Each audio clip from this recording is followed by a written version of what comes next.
So sorry that I couldn't be there with you today, but I did not want to deprive you of read aloud, especially because of the point we're at in the book, and that would just be cruel and unusual to not have read aloud today. So here I am delivering you read aloud from home.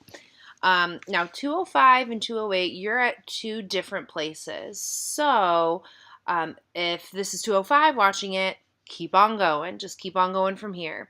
However, if this is 208, then you're going to want to fast forward to the time that I told Miss Barnhart and the substitute. They can just fast forward to the part where you guys left off. As a reminder, where I'm starting, where we just left off, is when June just met up with Commander Jameson, and she discovered that they're going to graduate her from Drake early, and we kind of are under the suspicion that she's going to replace her brother Matthias's position. So let's jump into things, shall we? Do do do do do.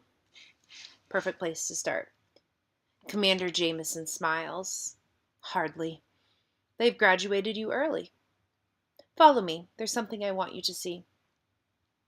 I want to ask about Matthias, about what happened here, but her icy demeanor stops me. We walk down a first-floor hall until we reach an emergency exit door at the very end of it. There, Commander Jameson waves away the soldiers guarding it and ushers me through. A low growl rumbles in Ollie's throat. We step out into the open air. This time at the back of the building. I realize that we are now inside the yellow tape. Dozens of soldiers stand in clusters around us. Hurry up, Commander Jameson snaps at me. I quicken my pace. A moment later, I realize that she wants to show me what she wants to show me and where we are walking. Not far ahead is an object covered in a white sheet. 6 feet long, human. Feet and limbs look intact under the cloth. Definitely didn't fall naturally like that, so someone had to lay him out. I start to tremble. When I look down at Ollie, I see that the fur on his back is standing up. I call to him several times, but he refuses to walk any closer. So I'm forced to follow Commander Jameson and leave him behind. Matthias kissed me on my forehead. Forever and ever, kid, until you're sick and tired of seeing me. Commander Jameson halts in front of the white sheet, then bends down and throws it aside. This Commander Jameson, she just doesn't have any tact. This poor girl just lost her brother and kind of like her guardian, and she's just so cold about everything. Even walking up to his dead body, she's not like, okay, just brace yourself for what you're about to see. I know this is going to be hard. No, she just walks up and rips the cloth off. She throws it aside. I stare down at the dead body of a soldier clad in military black, a knife still protruding from his chest. Dark blood stains his shirt, his shoulder, his hands, the grooves of the knife hilt. Take note, everybody. A knife still protruding from his chest. From what we know, when he threw that knife at him, hit him in the shoulder. But she sees the knife protruding from his chest. His eyes are closed now. I kneel before him and smooth strands of his dark hair away from his face. It's odd. I don't take in any details of the scene.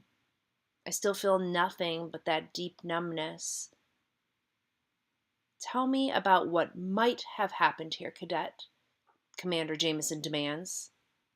Consider this a pop quiz. This soldier's identity should motivate you to get it right. I don't even inch from the sting of her words. The details rush in, and I start talking. Whoever hit him with this knife either stabbed him from close range or has incredibly strong throwing arm. Right-handed. I run my fingers along the blood-caked handle. Impressive aim. The knife is one of a pair, correct? See this pattern painted on the bottom of the blade? It cuts off abruptly. Commander Jameson nods. The second knife is stuck in the wall of the stairwell. I look toward the dark alley that my brother's feet point to and notice the sewer cover several yards away. That's where he made his getaway, I say. I estimate the direction the sewer cap is turned in. He's also left-handed. Interesting. He's ambidextrous. So for those of you that don't know, ambidextrous means you can use your right hand and your left hand. But that aside, I want to read that paragraph one more time because if you recall, yesterday when I was reading to you, I said, everybody, this part that I read right here, remember it. Remember it because it's going to come back into play later. So let me reread it again. I looked toward the dark alley that my brother's feet point to and noticed the sewer cover several yards away. That's where he made his getaway, I say. I estimate the direction the sewer cap is turned in. He's also left-handed. Interesting. He's ambidextrous. Do you see what I saw? Turn and talk.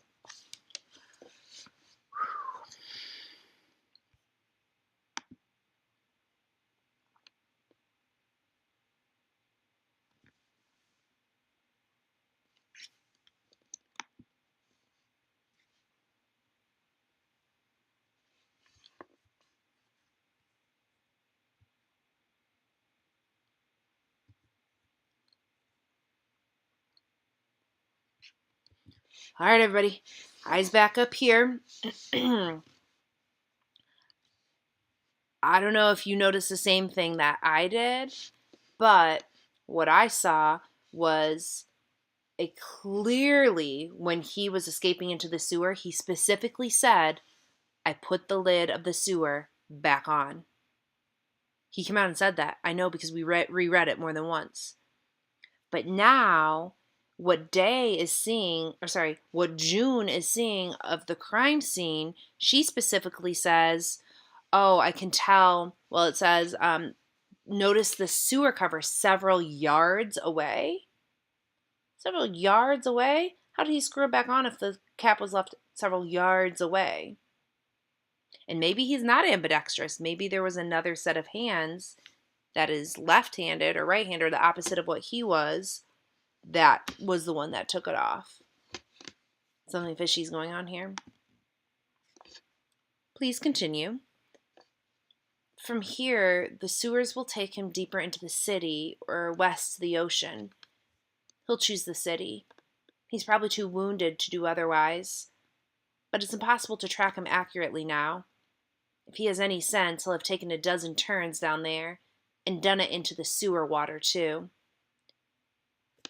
Smart. He probably went through the sewer water because if you know anything about sewers, what empties out into the sewers? From the toilets. So there's probably some foul-smelling stuff down there, and by going through there, the dogs won't have anything to track. Smart. He'll have taken half a dozen turns down there and done it in the sewer water, too. He wouldn't have touched the walls. He'll give us nothing to track. I'm going to leave you here for a bit so you can collect your thoughts. Meet me in 2 minutes in the third-floor stairwell so you can give the photographer some room. She glances once at Matthias's body before she turns away. For a brief second, her face softens. What a good waste of a soldier. Then she shakes her head and leaves. I watch her go. The others around me stay a good distance away, apparently eager to avoid an awkward conversation. I look down at my brother's face again. To my surprise, he appears peaceful. His skin looks tan, not pale like I assumed it would. I half expect his eyes to flutter, his mouth to smile. Bits of dried blood flake off onto my hands. When I try to brush them off, they stick to my skin. I don't know if this is what sets off my anger, but my hands start shaking so hard that I press them against Matthias's clothes in an attempt to steady them. I'm supposed to be analyzing the crime scene, but I can't concentrate. You should have taken me with you, I whisper to him. Then I lean my head against his and begin to cry. In my mind, I make a silent promise to my brother's killer. Not that I like to see Day upset, or mixing those names up. Not like I like to see June upset, but at the same time, it has been a little odd that she hasn't really, like I would, be curled up in a ball crying, and she's just been numb to it all, not really showing any expression. So it kind of is good in a way that she's kind of letting it out and not like keeping it up and hold up inside. In my mind, I make a silent promise to my brother's killer. I will hunt you down. I will scour the streets of Los Angeles for you. Search every street in the Republic if I have to. I will trick you and deceive you. Lie, cheat, and steal to find you, tempt you out of your hiding place, and chase you until you have nowhere else to run. I make you this promise. Your life is mine. Ooh. Yikes. I would not want to be on the other end of those threats. Yikes. Too soon, soldiers come to take Matthias to the morgue. 317 hours, my apartment, same night. The rain has started. I lie on the couch with my arm draped over Allie. The spot where Matthias usually sits is empty. Stacks of old photo albums and Matthias's journals clutter up the coffee table. He'd always loved our parents' old-fashioned ways and kept handwritten journals just like how they'd kept all those paper photos. You can't trace or tag them online, he always said. Ironic, coming from an expert hacker. Was it just this afternoon that he'd picked me up from Drake? He'd wanted to talk to me about something important right before he left. But now I'll never know what he had to say. Papers and reports cover my stomach. One of my hand clutches a pendant necklace, a piece of evidence I've been studying for a while. I squint at its smooth surface, its lack of patterns. Then I drop my hand with a sigh. My head hurts. Pendant. I know you're thinking it too. Pendant. Remember how when he was in the alleyway, right before he passed out from sheer exhaustion, he said, I realized at that time my pendant was missing. Now we know who has it. I learned earlier why Commander Jameson pulled me out of Drake. She's had her eye on me for a long time. Now she suddenly has one less in Matthias's patrol, and she's looking to add an agent. A perfect time to nab me before other recruiters. Starting tomorrow, Thomas is taking over Matthias's position for the time being, and I'm entering the patrol as a detective agent in training. Aha! Another piece of evidence against Thomas. Matthias dies, and who conveniently takes over? Thomas. Did Thomas know that would happen? Because if so, one word. Motive. He had motive to kill Matthias. I'm keeping my eye on Thomas. I'm very suspicious of him. My first tracking mission, Day. We've tried a variety of tactics to catch Day in the past, but none of them have worked, Jameson told me just before she sent me home. So, here's what we'll do. I'll continue with my patrol's projects. For you, let's test out your skills with a practice run. Show me how you would track Day. Maybe you'll get somewhere, maybe not. But you're a set of fresh young eyes, and if you impress me, I'll promote you to be a full agent on this patrol. I'll make you famous, the youngest agent out there. I close my eyes and try to think. Day killed my brother. I know this because we'd found a stolen ID tag lying halfway up the third floor stairwell, which led us to the soldier pictured on the tag, who stammered out a description of what the boy looked like. His description didn't match anything we had on file for Day, but the truth is, we know little about what he looks like, except that he's young, like the kid at the hospital tonight. The fingerprints on the ID tag are the same prints found just last month at a crime scene linked to Day. Prints that don't match any civilian the Republic has on record. Day was there, in the hospital. He was also careless enough to leave the ID tag behind. Which makes me wonder.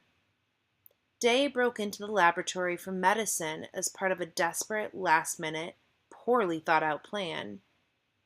He must have stolen plague suppressants and painkillers because he couldn't find anything stronger. He himself certainly doesn't have the plague, not with the way he was able to escape. But someone else he knows must, someone he cares enough about to risk his life for. Someone living in Blue Ridge or Lake or Winter or Alta, sectors all recently affected by the plague. If it is true, Day won't be living in the city anytime soon. He's bound here by this connection, motivated by emotions. I gotta give it to June. She's smart, right?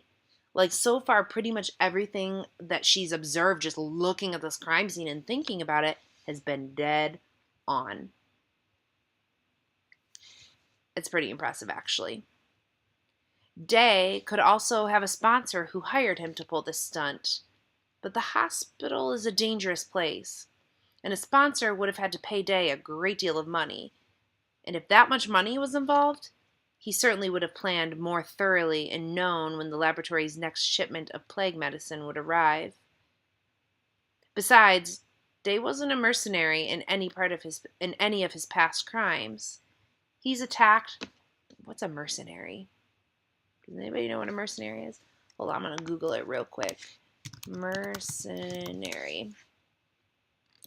Okay, a mercenary is a professional soldier hired to serve in a foreign army. It could also be a person or their behavior primarily concerned with making money at the expense of ethics. So what that's saying is you're more concerned with making money than following what you believe is the right thing to do. So let me go back and read it, and we'll figure out what definition that is.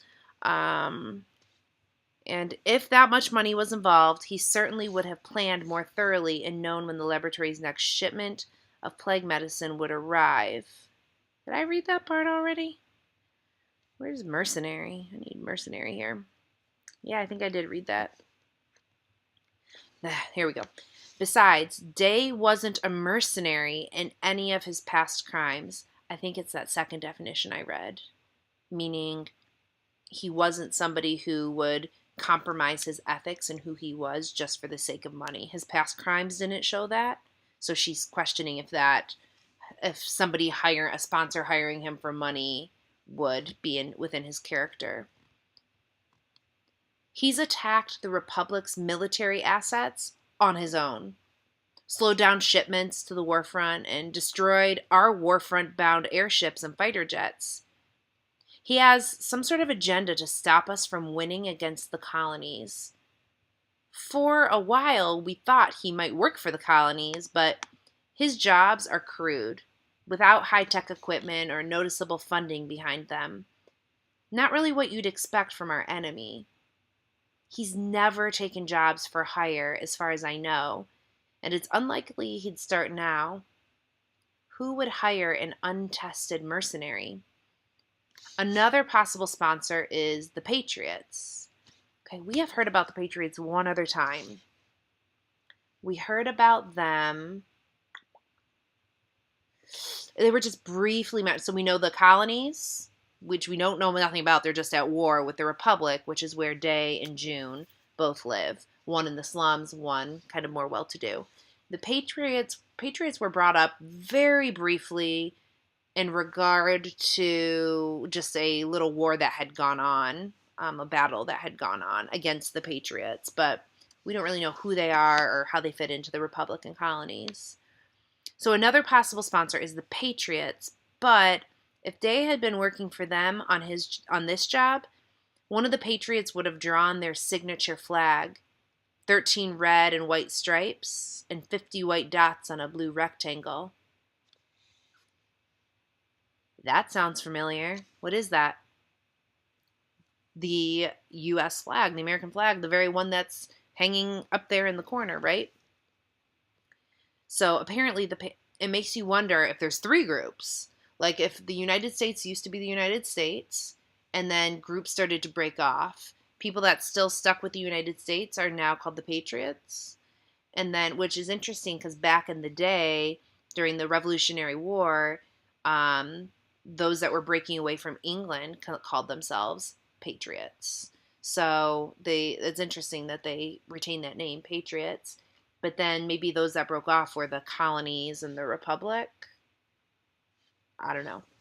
But apparently when they attack, they draw the flag wherever they go, like tagging on a wall or something. On a wall somewhere near the crime scene by now. They'd never miss a chance to claim victory. But the biggest thing that doesn't compute for me is this. Day has never killed anyone before. That's another reason why I don't think he's connected to the Patriots. In one of his past crimes, he crept into a quarantine zone by tying up a street policeman. The policeman didn't have a scratch on him, except a black eye. Another time, he broke into a bank vault, but left the 4 security guards at its back entrance untouched, although a bit stupefied. He once torched a whole squadron of fighter jets on an empty airfield in the middle of the night, and has on 2 occasions grounded airships by crippling their engines. He once vandalized the side of a military building. He's stolen money, food, and goods, but he doesn't set roadside bombs. He doesn't shoot soldiers. He doesn't attempt assassinations. He doesn't kill. So why Matthias? Day could have made his escape without killing him. Did Day hold some sort of grudge? Had my brother done something to him in the past? It couldn't have been accidental. That knife went straight through Matthias's heart. What? That knife went straight through Matthias's heart. Foul play. Something's going on here. Because when he threw that knife at him, he didn't say, oh, like, where did it land? I can't see. He said it hit him in the shoulder. And she is saying that that knife was in his heart? What do you think's going on here? Turn and talk.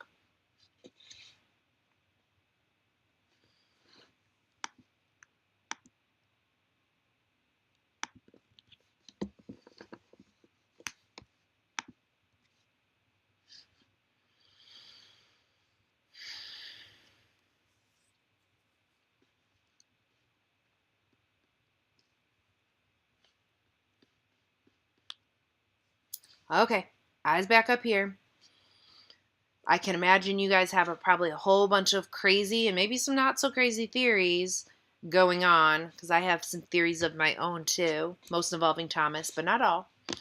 We have just a little bit more of this chapter left here. His knife went straight through Matthias's heart, straight through his intelligent, stupid, stubborn, overprotective heart.